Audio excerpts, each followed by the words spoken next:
So cockpit, we are now trying to maintain. 8303 approach. Yes, sir. This plane should never have crashed. What you're about to watch is the complete footage of PK8303's final approach. Every warning ignored, every violation made, captured in real time. You'll see the cockpit warnings, the ATC communications, and the exact moments where it all went wrong, laid out in front of you, violation by violation. This is not a summary. This is the full picture.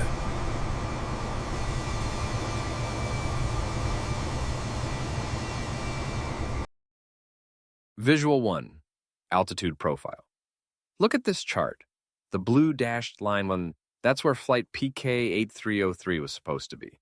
A smooth, controlled descent, losing altitude gradually, arriving at the Machli waypoint at 7,000 feet, and gliding cleanly onto the runway. Now look at the orange line. That's what actually happened. The aircraft held its cruise altitude of 34,000 feet far longer than it should have. By the time it began descending, it was already behind, already too high. And instead of a gradual, controlled drop, the pilots pushed the nose down hard, a descent rate of 2,400 feet per minute. That's not a landing approach. That's a controlled fall. When they reached Machli, the critical checkpoint just 28 kilometers from the runway, they were at 10,000 feet, 3,000 feet higher than where they needed to be.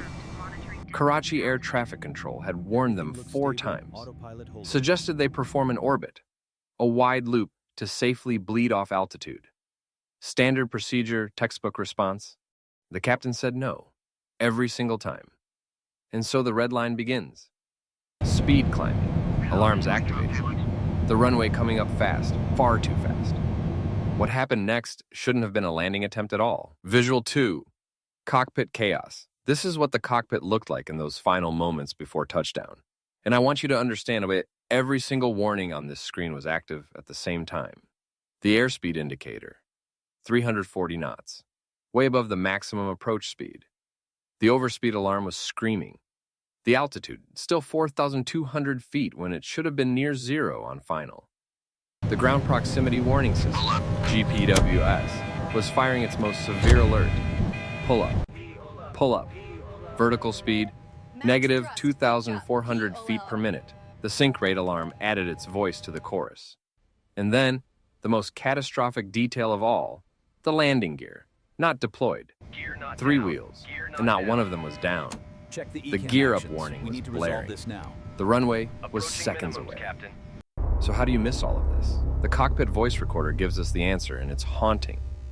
Throughout the descent, while alarms were building, while ATC was pleading, the crew were talking about COVID-19, about their families, about the lockdown.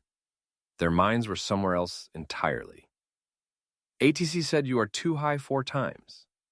On the 5th, the controller, perhaps believing the pilots knew something he didn't, cleared them to land anyway.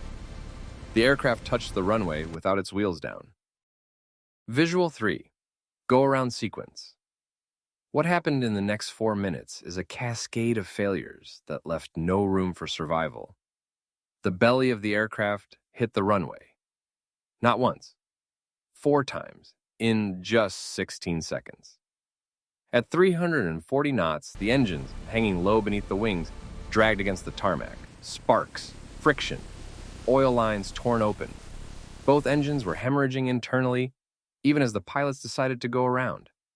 Here's the detail that makes this even harder to process. The ATC controller on the ground saw the sparks. He knew something was catastrophically wrong, but instead of getting directly on the radio to warn the crew, he picked up a landline and called the approach controller. By the time that message could have reached the cockpit, it was already too late. The crew pushed the throttles forward, believing they still had a flyable aircraft. They didn't. 90 seconds into the go-around, Engine 1 flamed out. The oil was gone. The turbine had destroyed itself. The aircraft lurched. Now flying on one engine at low altitude, the crew tried to keep it together. Then Engine 2 went. Total silence where there should have been thrust. The aircraft was at 600 feet. With no power, no altitude, and no options, The captain transmitted the last words recorded from the flight, Mayday. Mayday. Mayday. We have lost engines. Moments later, PK8303 came down in model column. A densely packed residential neighborhood, 2 kilometers short of the runway it was trying to reach. 7 of the 99 people on board were killed. 2 people on the ground lost their lives. 2 passengers survived. Not because of anything that went right, simply because of where they were sitting.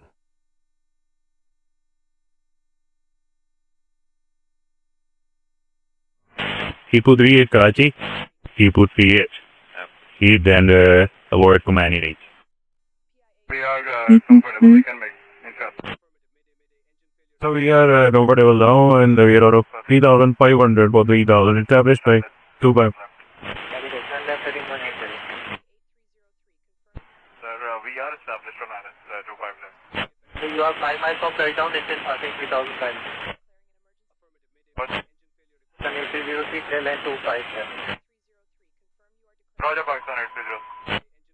9878, contact Tehran 120.3. 303 going around. Please report viewing altitude 3,500 feet. Pakistan 803 would like to come again for ILA 25. Roger, 10 left at 110, climb 3,000. Left heading confirm. Keep from left heading 110, climb 3,000. 110 climb 3,000, Pakistan 8303. 8303, you are dropping altitude 2,000. Sir, we have just give me 2,000. Give me 2,000. 8303 both tally showing the 18 and the B rated. Sir, copy it. We are now maintaining, trying to maintain the 8303 approach. Yes, sir. Appear to be turning.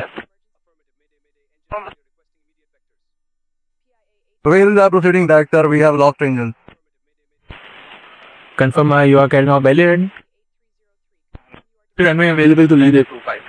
Roger. Clear, Mayday, Pakistan 8303. Pakistan 8303, Roger, sir. Both runways available to land. He put V8 Karachi.